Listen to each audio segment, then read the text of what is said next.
Church, and after they brought their boats to the land, they left everything and followed him. Mga kapatid, pakinggan niyo yung logic ha. Pakinggan niyo yung istorya. Saan ka nakakita ng tao walang huli magdamag?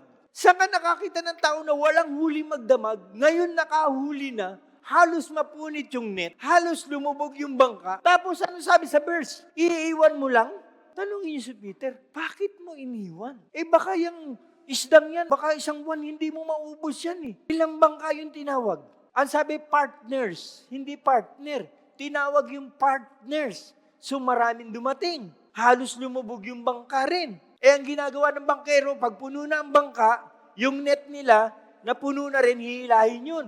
Hindi naman iiwanan yun. Sayang yun. Ang laking huli nun. Church, pakinggan nyo to.